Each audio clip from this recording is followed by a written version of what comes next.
요런 한 끼니의 고기 음식을 먹었는데 거기다가 마지막으로 밥을 드시면 안 된다는 것입니다. 최악의 궁합이에요.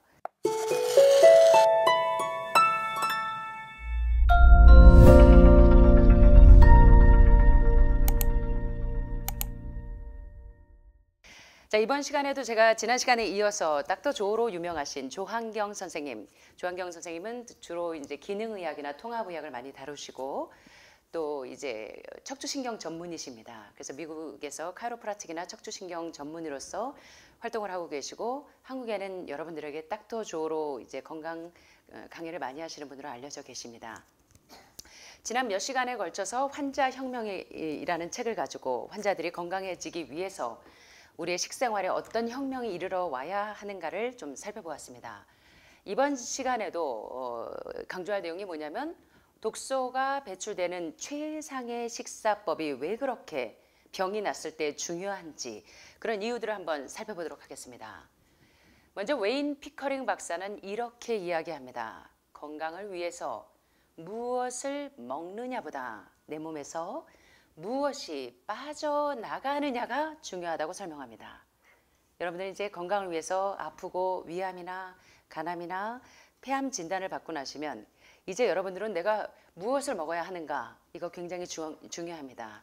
그래서 콜린 캠벨 교수, 세계적인 영양학의 아인슈타인이라고 불리시는 콜린 캠벨 교수는 무엇을 먹을 것인가 그래서 이 더 차이나 스터디라고 하는 미국의 질병역학의 그랑프리라고 불리우는 가장 환우분들이 가장 많이 읽는 책 중에 하나가 무엇을 먹는 것인가인데 웨인 피커링 박사는 이렇게 이야기하십니다. 건강을 위해서 무엇을 먹느냐도 중요한데 무엇을 먹느냐만큼 중요한 것이 뭐냐면 내 몸에서 무엇이 빠져나가느냐가 중요하다고 설명합니다. 이 얘기는 뭐냐면 건강은 우리 몸 안에 있는 이 독소와 해로운 물질들을 얼만큼 먹는 것 못지않게 배출하는 능력이 있는가. 그거에 따라서 사실 위암도 간암도 폐암도 신장암도 다 뭐냐면 우리 몸속에 배출하는 능력이 떨어져서 그 간에 독소가 쌓여 있으면 간암이 되고 위에 독소가 쌓여 있으면 위암이 되고 폐에 독소가 쌓여 있으면 폐암이 되기 때문에 먹는 것 못지않게 중요한 것이 뭐냐면 독소와 해로운 물질들이 효과적으로 얼만큼 배출하는 능력에 달려있는가 이것이 중요하다고 설명합니다. 다시 말하면 디톡스는 따로 디톡스 프로그램을 3개월 동안 뭐 대장 해독, 기생충 40일, 신장 해독, 그다음에 간 해독, 그다음에 혈액 해독하는 5단계 해독 프로그램을 통해서 중증 환자분들은 먼저 시행을 하셔야 되겠지만 사실 그 이후에도 해독은 그 프로그램 당시에만 진행하는 것이 아니라 매일매일의 식사에서 해독과 영양의 밸런스가 맞춰져야 한다는 것입니다. 그래서 매일의 식사를 통해서 생활 속에서 해독과 영양의 균형에 잘 맞도록 실천하는 것이 병이 났을 때 가장 먼저 해야 될 일이라고 설명합니다. 자, 우리가 정상적이고 건강한 몸이라면 매일 효과적인 디톡스를 할 수 있어야 합니다. 먹는 것 못지않게 바로 대변이나 소변이나 땀을 통해서 노폐물의 배출이 이루어져야 합니다. 그래서 여러분들이 집에서 삼식하시다가 여기 오셔서 저녁에 과일식 하시고 일주일에 하루 이틀 또는 333 이런 식으로 해독식을 계속 하다 보니까 대소변이나 땀이나 또는 피부에 두드러기처럼 아토피처럼 대상포진처럼 다 튀어나오는 분들이 많습니다. 심지어는 항암제 쓰시다가 중단하신 분들은 발열 증세가 나면서 밤새도록 식은땀이 줄줄 나고 이 목이 마르고 이 모든 증세들이 이제 대변이나 소변이나 땀이나 피부를 통해서 독소들이 배출되는 해독의 과정들입니다. 이렇게 노폐물의 배출이 이루어지지 않으면 몸의 염증 물질들이 자꾸 관절에도 쌓이고 척추에도 쌓이고 손가락 마디마디 쌓이면 통풍이나 거트 이런 증세가 와서 아플 수도 있고 혈관이 점점 탁해져서 당뇨나 고혈압과 같은 상고병이 유발되기도 하고 이런 상고병의 상태가 장기화되면 간이나 신장이나 심장이나 말초신경 등이 손상될 수도 있습니다. 사실 모든 병은요. 여러분들이 지금 현주소 모든 병은 평소에 배출을 제대로 못하고 살기 때문에 디톡스 프로그램이 필요한 것입니다. 그래서 암 환자들의 공통점이 변비에서부터 시작이 되죠. 호프만 박사는 가장 건강한 배변의 조건은 독소 배출이 원활하게 이루어진다면 적어도 하루에 3번 정도의 배변작용이 이루어져야 하는데 흰쌀, 흰밀가루, 흰설탕, 고도로 정제된 정제유와 같은 정제식품, 가짜 탄수화물, 가짜 지방, 가짜 소금 이런 것들에 의해서 여러분들의 혈관이 다 폐색되어 있어서 이런 폐색되어 있는 혈관들을 다 뚫어주기 위해서 디톡스 프로그램이 상당히 필요하다는 것입니다. 자, 건강을 위해서는 먹는 것보다 무엇이 중요하다? 배출이 중요하다는 것입니다. 배출이 관건입니다. 좋은 음식을 먹어도 이런 정크푸드, 엠프티 칼로리 같은 흰쌀, 흰밀가루, 흰설탕, 아크릴라마이드가 버글버글한 피자, 햄버거, 치킨 이런 죽은 음식, 이런 음식들을 드시기 때문에 배출이 효과적으로 이루어지지 않아서 혈관이나 위나 여러 장벽들의 독소가 덕지 혈관에 덕지 그래서 혈관벽이 막 좁아져서 스텐트나 바이패스를 하지 않고 철사망 같은 걸로 이렇게 스텐트를 하거나 바이패스를 해서 심장 혈관을 늘려주지 않으면 이 심장이 카디악 어레스트를 부를 수밖에 없는 이런 상태가 되기 때문에 여러분들이 독소를 잘 배출할 수 있는 식사가 상당히 중요하다는 것입니다.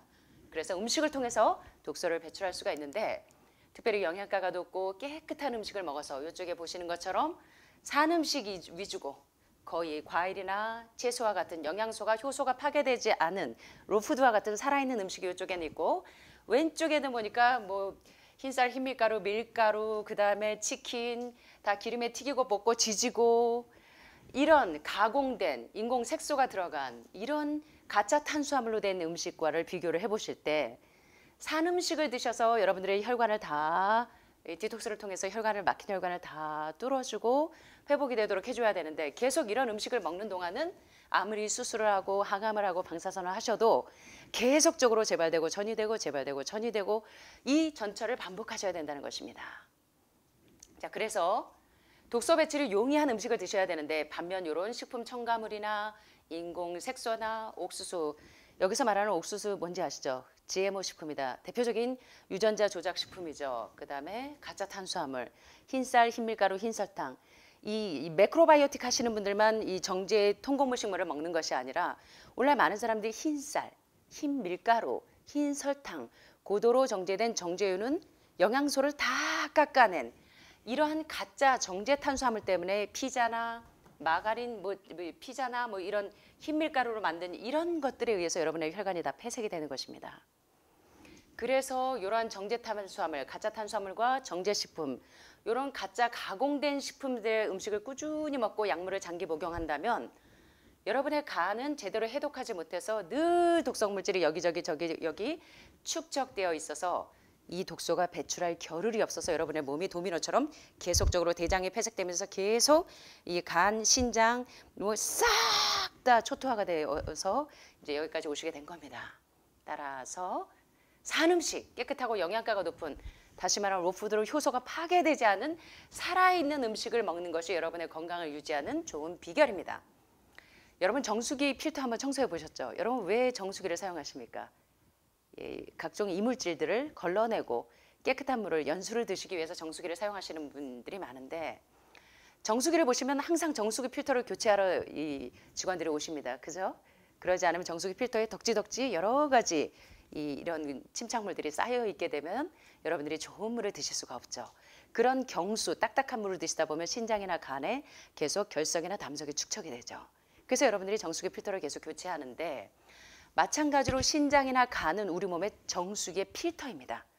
그래서 해로운 물질이 들어오거나 독소가 들어오면 그 필터가 간이라는 필터가 신장이라는 필터가 그 필터를 통해서 모든 독소들을 해독해 주는 역할을 해야 되는데 그래서 간과 신장이 필터 역할을 제대로 해주기 위해서 정수기 필터가 더러울 때 깨끗한 물을 오래 흘려보내서 깨끗하게 필터를 청소해야 깨끗한 물을 마실 수 있는 것처럼 우리의 몸이 어떤 형태의 질병에 걸렸든지 우리 간이나 신장과 같은 필터기가 깨끗하게 청소가 되어야 합니다. 그래서 디톡스가 그렇게 중요한 겁니다. 그래야 여러분들이 맑은 물을 먹을 수 있듯이 여러분의 혈관이 깨끗한 혈액을 유지하면서 모든 육체의 생명은 어디에 있습니다? 레위기 11장에 있는 말씀처럼 피에 있는데 맑은 혈액은 여러분의 세포의 산소 포화도를 높여줘서 빨리 회복을 불러올 수 있는 겁니다. 특별히 만성질환 환자들은 식단부터 바꾸지 않으면 다 소용없다고 이야기합니다. 자, 당뇨에는 뭐가 좋대? 모링가가 좋대. 당뇨에는 계피가 좋대. 물론 특이 식물들이 그 질병에 효과적으로 작용할 수 있습니다. 그런데 이런 광고에 자꾸 현혹될 것이 아니라 어떤 병이 있든지 질병이 있다면 첫 번째 여러분들이 하셔야 되는 일이 우리 몸에 있는 독소를 어떻게 빼낼 것인가가 주 관점이 되어야 합니다. 자꾸 뭘 먹고 뭘 잘라내고 이렇게 해서 질병을 고치려고 하지 마시고 내가 왜 병에 걸렸는지 원인을 찾아내셔야 합니다. 그게 1번이 뭐냐면 우리 몸에 있는 체내 독소를 빼주는 겁니다. 열이 날 때도 설사를 할 때도 두드레기가 날 때도 대상포진이 왔을 때도 자, 이 독소부터 먼저 빼내는 궁리가 1번입니다. 음식을 소화시키고 에너지를 만들어 사용하는 과정에서 화학적 폐기물이 생기는데 이것을 몸에 계속 쌓아두고 있다는 것은 생각만 해도 찝찝하지 않으십니까? 여러분은 방 청소는 열심히 하시고 얼굴에 얼룩은 열심히 지우시는데 우리 몸속과 혈관에는 온갖 독소들이 다 축적되어 있다고 생각하시면 그래서 문 선생님이 5단계 해독을 하는 동안 한 달 동안 어디서 이 많은 이 독소들이 빠져나오는지 모르겠다고 정말 늘 감탄하셨던 거 여러분 들으셨죠? 그 다음에 이제 그 간 청소하시고 할 때 뭐 담석들이 막 초록색 담석들이 막 쏟아지는데 야, 내 몸이 정말 쓰레기통이었구나. 내 몸이 정말 하수구였구나. 그런데 그 하수구에 있는 독소들을 다 빼내고 나니까 건강 레벨이 올라가기 시작합니다. 여러분의 막힌 혈관들이 뚫리니까 심장질환이 해방이 되고 여러분의 막혀있는 위에 간 문맥에 축적되어 있는 모든 독소들이 이제 해독이 되면서 녹아내리기 시작하니까 그때부터 건강 레벨이 올라가기 시작합니다. 암이나 당뇨나 고혈압 약을 복용하면 그 약들 역시 디톡스 대상이 된다는 것을 기억하셔야 합니다. 여러분들이 오랫동안 드셨던 항암제 또는 상고병 약들, 고혈압 약들, 당뇨 약들, 심지어는 비타민이나 영양제나 건강보조식품이라고 할지라도 음식을 이렇게 건강식으로 잘 드시면서 아직 지금 여러분들은 웬만한 미네랄들이 흡수가 안 되고 대장 폐색이 심하시기 때문에 다 영양소가 빠져나와요. 특별히 이제 부갑상선이나 갑상선이나 여러분들 몸에 있는 중요한 면역기관들을 절제해내신 분들은 이런 영양소들이 흡수가 안 됩니다. 그래서 당분간은 여러분 비타민이나 칼슘이나 이런 마그네슘과 같은 영양제를 보충하신다고 해도 근본적으로 살아있는 음식으로 영양소를 흡족하지 않으면서 보조적으로 쓰시는 것은 도움이 안 된다는 것입니다. 지금은 어쩔 수 없이 여러분들이 이런 영양소들을 쓰셔야 하지만 그래서 하루 두 끼 패스트푸드나 가공식품을 드시면서 비타민과 미네랄을 아무리 드셔봐야 도움이 안 된다. 말 그대로 건강보조식품이지 대체 식량이 아니라는 것입니다. 자, 여기 재미있는 그림이 있습니다. 자, 그렇다면 효과적인 독소 배출을 위해서 웨인 피커링 박사가 제안하는 독소 배출의 효과적인 식사 방법은 무엇인가?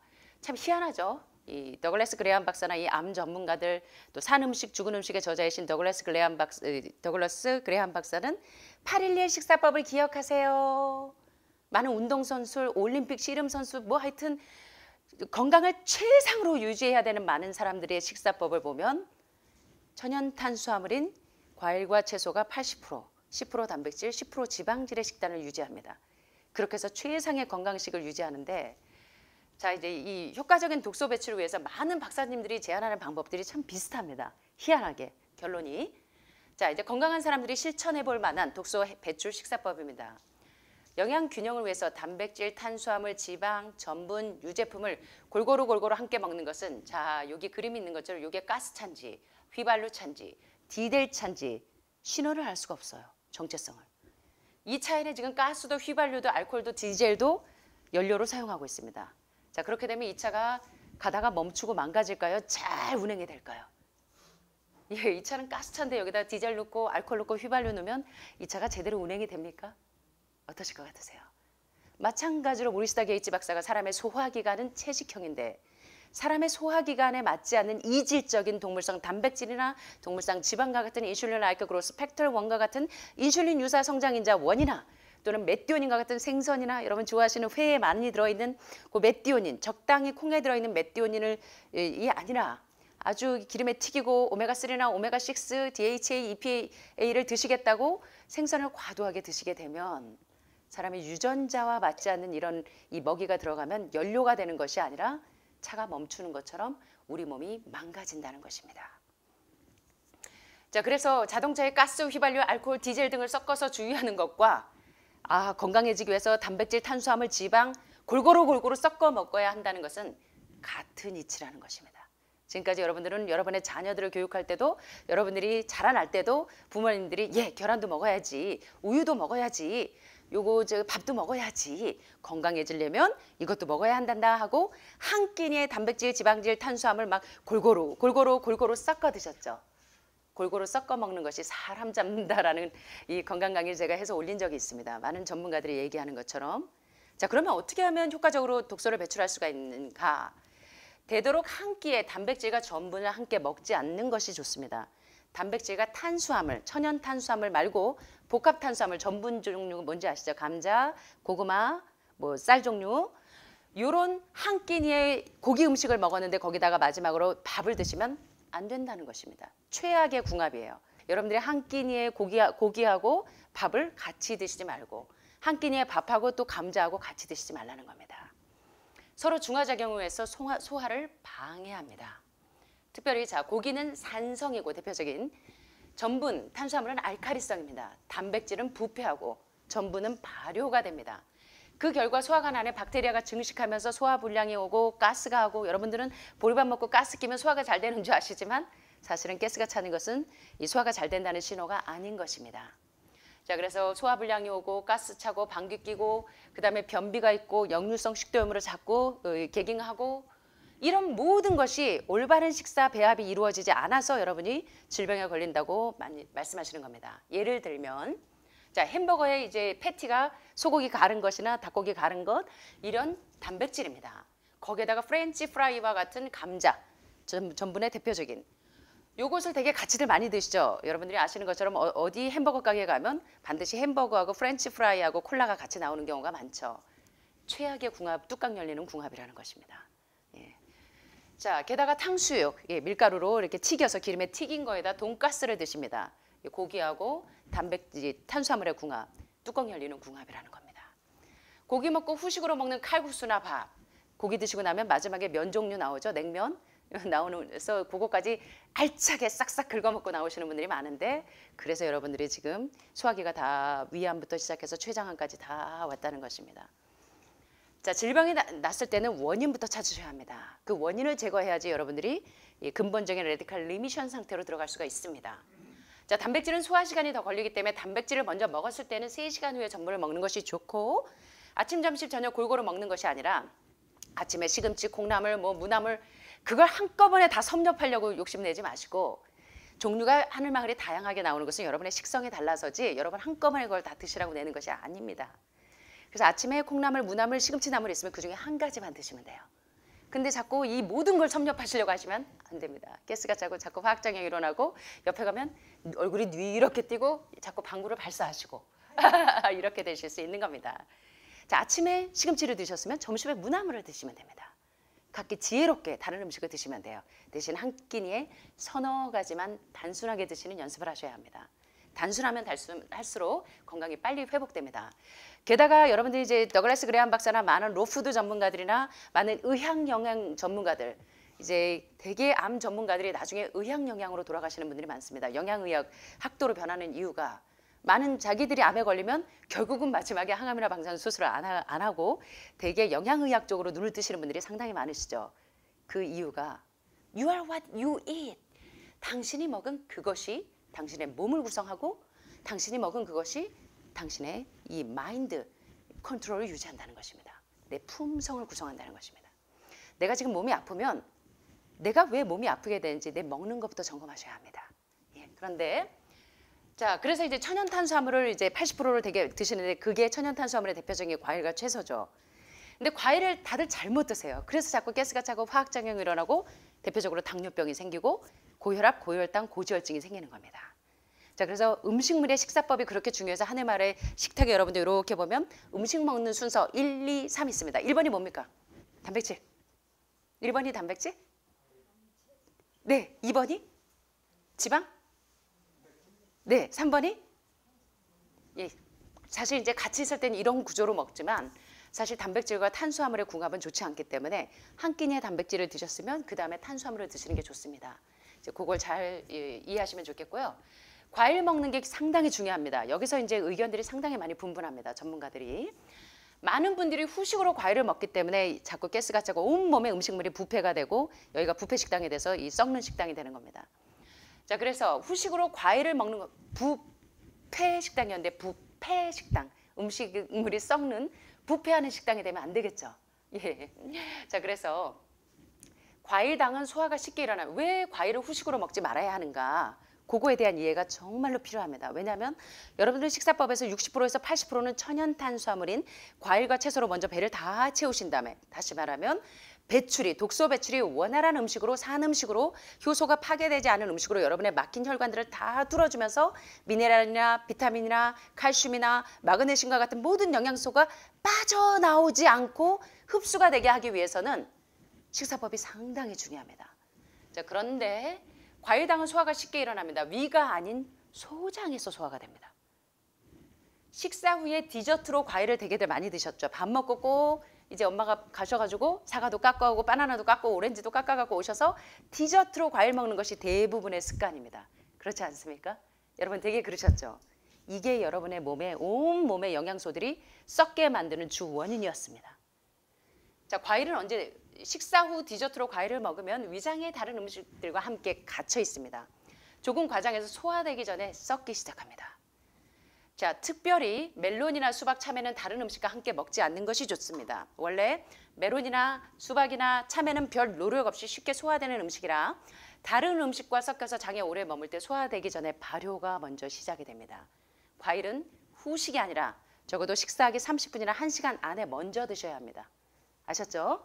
자, 여기서 이제 의견이 분분합니다. 이제 많은 영양학자들과 로푸드 전문가들, 암 전문가들이 과일은 식후가 아니라 식전에 먹는 것이 건강에 최상의 독소를 배출하고 가장 좋은 해독의 방법이라는 건 아는데, 나무에서 나는 사과나 포도 같은 나무에서 나는 과일과 과일이 있고 도마도나 또는 뭐 딸기나 수박, 참외, 멜론과 같은 채소과 과일들이 있는데, 여기에서 기존에는 많은 분들이 나무에서 나는 사과, 포도, 오렌지 이런 애들은 단독으로 먹습니다.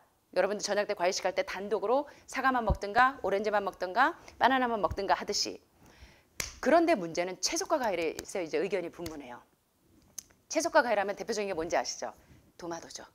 도마도, 딸기, 밭에서 나는 과일, 채소과 과일들. 나무에서 열리는 과일과 과일 말고 밭에서 나는 채소과 과일들. 이해되시죠? 자, 그러면 채소과 과일에는 도마도도 있고 딸기도 있고 수박도 있고 참외도 있고 멜론도 있습니다. 그전에는 저도 이제 이 채소과 과일은 식사와 같이 먹게 했었습니다. 근데 요새 이제 의견들이 많이 분분하면서 영양학적으로 그걸 분포도를 조사해 봤더니 이 채소과 과일은 도마도를 제외한 모든 채소과 과일도 먼저 드시는 게 좋습니다. 예, 화학작용을 많이 일으키기 때문에. 그래서 가급적이면 그냥 여러분들이 쉽게 생각하시면 나무에서 나는 과일과 과일, 밭에서 나는 채소과 과일 복잡해. 도마도를 제외한 모든 과일들은 그냥 식전에 드시는 게 가장 안전하고, 과일을 드실 때 한 끼니에 2가지 말고 1가지만 드시는 게 좋습니다. 아까 말씀하신 것처럼 영양가를 골고루 먹어야 돼. 나는 가스차인데 디젤도 넣고 알코올도 넣고 휘발유도 넣지 마시고 내 소화기관이 소화를 원활하게 할 수 있고 독소를 배출할 수 있는 그 단순한 식사법으로 가셔야 합니다. 자, 오늘 굉장히 중요한 독소 배출을 위한 효과적인 식사법에 대해서 공부하셨습니다. 자, 뚜껑 열리게 하는 배합법. 자, 단백질하고 뭐하고 탄수화물하고 같이 먹으면 될까요? 예, 좋지 않다는 거, 독소 배출에 아주 최악이라는 거. 2번째, 또 뭐가 있었죠? 과일을 드실 때는 어떻게 드신다? 식사하고 나서 디저트를 드시는 거죠. 식사 전에 드시는 게 좋고, 채소과 과일이든 과일과 과일이든 가급적이면 식사하기 30분 전에 1시간 안에 드시는 것은 간식이 아닙니다. 그래서 식전에 드시는 게 효과적인 독소 배출을 위해서 가장 중요하다는 말씀을 드렸습니다. 오늘 여러분들에게 이 모든 효과적인 독소 배출 식사법이 많은 도움이 되셨으면 좋겠습니다. 감사합니다.